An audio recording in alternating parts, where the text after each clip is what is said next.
Walang magawa si Remulla nang pinigilan ni Senador Marcoleta. Uuwi na sana. May kinakatakutan ba? Mukhang nagmamadali ah. Hindi naman siguro siya makontempt dyan, di ba? O ito, panoorin natin ang video.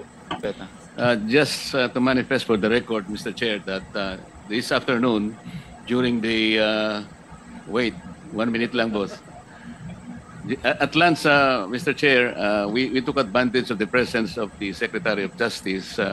With your presence, Mrs. Chair, and the Senate President and myself, we agreed to pursue the idea that the Diskaya, considering that they were the first to produce a sworn statement, that sworn statement should be validated and subjected into the process of the Witness Protection Program, and the Secretary was good enough to invite him tomorrow, and that particular document will be processed whether or not he will qualify ultimately in his application to be placed under the Witness Protection Program. Mr. Chair, that's all. Thank you.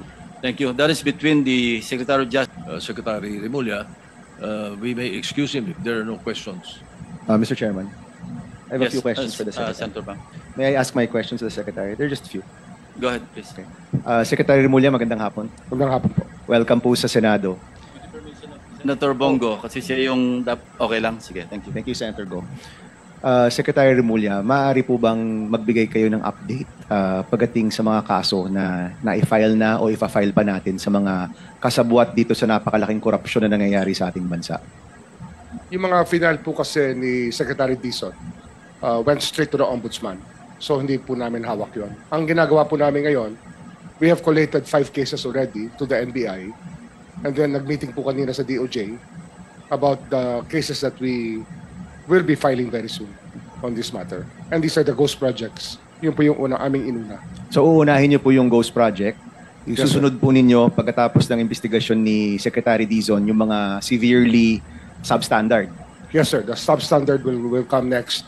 And of course, yung sistema po na ginagamit para ho sa conspiracy, kasi para hong conspiracy, we're looking at that angle first. Kasi it's like a conspiracy between some people from DPWH, contractors, and legislators, and probably some other people. Secretary, ang hinahanap po ng taong bayan, lahat ng mga kasangkot ay managot, no? And I trust that the Justice Department will do that. Pero ang isa rin pong hinahanap ng tao, yung mabilisang agarang at mabilisang aksyon, no? The President mentioned this flood control during the SONA Day. July 28 po yon. So July 28, it's already September, baka po magdadalawang buwan na po yan. Hinahanap po ng tao yung lunas dito po sa isyong ito. So can we get a commitment na isa po ito sa priority ng DOJ at binibigyan po ito ng tamang pansin?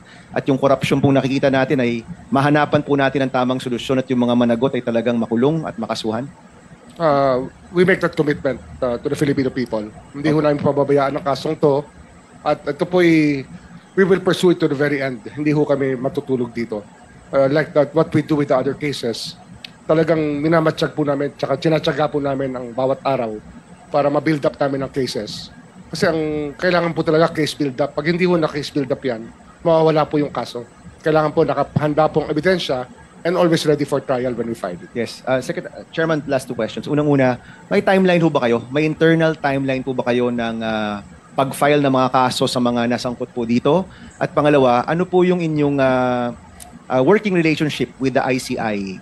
Meron po ba kayong pag-uusap na tungkol sa sino ang magpa-file, ano yung mga proseso, o parallel po ang ginagawa niyo ng ICI?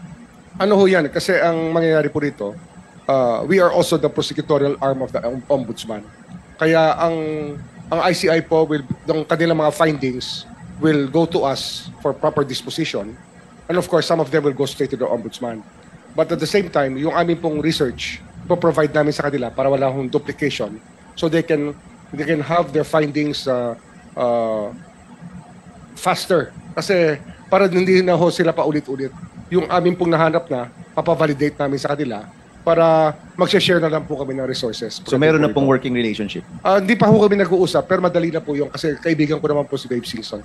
Okay. Secretary, my question earlier, my last question, yung timeline po, kasi yan po yung hinahanap ng tao. Kailan po magkakaroon ng full revelation of all of the findings, mga kasuhan, mga mahuhuli, mga mananagot? Meron po ba kayong internal timeline sa DOJ I'm sure na pag-uusapan ninyo na dapat before this month, meron na tayo mga na-file po. Ano ho, ang due process po will make us, will give us the earliest window at 40 days to 60 days. From Yun now? po yun. Yes, sir. Yes. 40 days from That's now. due process, sir. Kasi magsasend tayo ng subpoena, tapos magbibigay po sila ng affidavits. Opo. So, yun po yung pinakamabilis, kumbaga. 40 would be the fastest. And at 60 would be safe.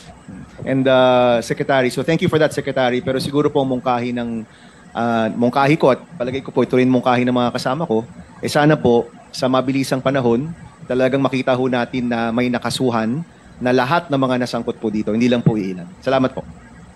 Thank you, Senator Bang.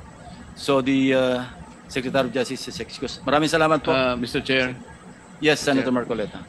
just to manifest for the record, Mr. Chair, that this afternoon, during the wait, 1 minute lang, boss. At lunch, Mr. Chair, we took advantage of the presence of the Secretary of Justice.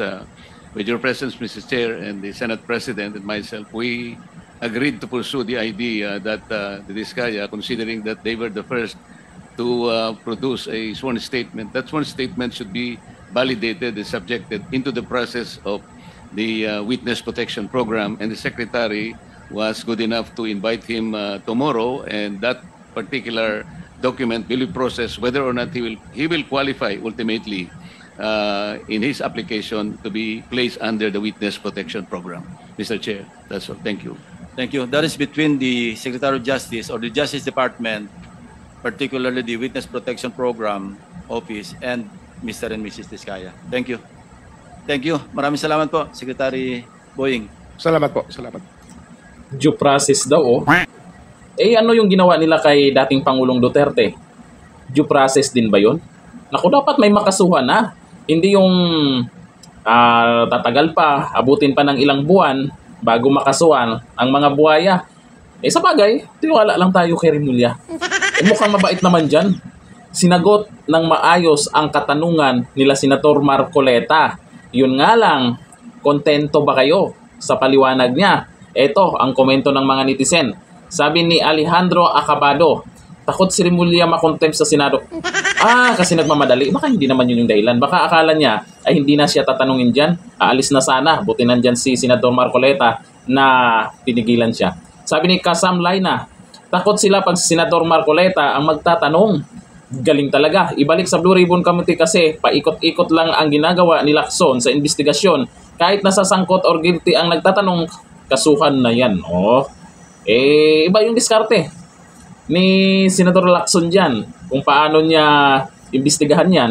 Pero iba talaga pag abogado pagdating sa pagtatanong. Kasi magkaiba kasi yung pag-iimbestiga at pagtatanong mismo dyan sa mga iniimbita nila. Di ba? Medyo, kung magaling ka man mag-imbestiga, pero yung pagtanong mo dyan sa mga sangkot di umano, ay iba din yung pamamaraan. Dyan expert ang mga abogado. Yung mga huhulihin sa mga katanungan. At dyan magaling si Senator Marcoleta. Kaya nga, itong nakaraan ay talagang ang daming pangalan na congressman na nabanggit dyan. Pero ngayon, mukhang paulit-ulit na lang sa mga kontraktor sa mga DPWH Mukhang natahimik na yung tungkol sa mga congressman tungkol doon sa mga nabanggit na karaan Dapat yun yung i-confirm nila kung totoo yun, di ba?